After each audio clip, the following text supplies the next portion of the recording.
Hai Bob, kita main tebak-tebakan yuk. Kursi apa yang buat orang lupa ingatan? Kursi goyang. Orang yang duduk di situ pasti dijamin ngantuk deh. Lucu sih, tapi jawabanmu salah. Kursi apa ya? Jawabannya adalah kursi DPR. What? Kok bisa gitu? Jelas lah, sebelum duduk di kursi DPR, banyak caleg yang janjiin banyak hal supaya kepilih.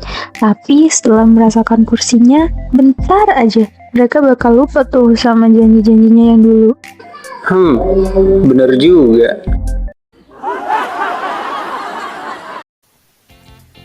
Hai. Di video kali ini, kita akan belajar tentang teks anekdot. Apa sih itu teks anekdot?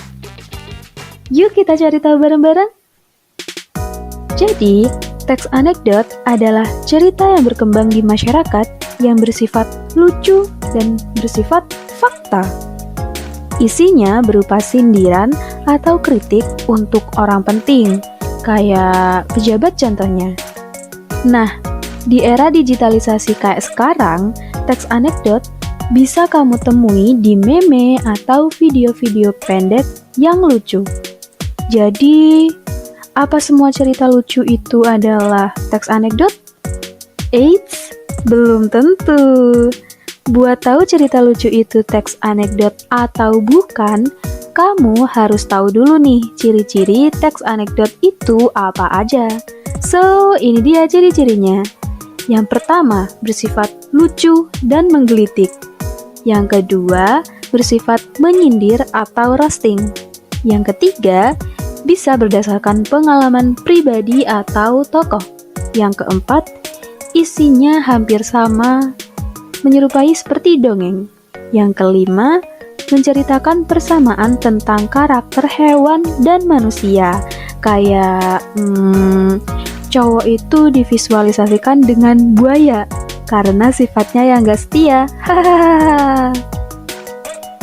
Nah, setelah kamu tahu ciri teks anekdot, selanjutnya kamu juga perlu tahu nih struktur teks anekdot itu apa aja sih? Yuk kita cari tahu bareng-bareng. Struktur teks anekdot yang pertama ada abstrak, merupakan pendahuluan atau bagian pembuka teks. Yang kedua, orientasi, merupakan awal suatu kejadian atau cerita mulai berjalan. Yang ketiga, krisis, merupakan puncak cerita yang berisi konflik atau masalah. Yang keempat, ada reaksi, yang merupakan respon setelah mengalami krisis. Dan yang kelima, ada koda atau penutup dari teks anekdot.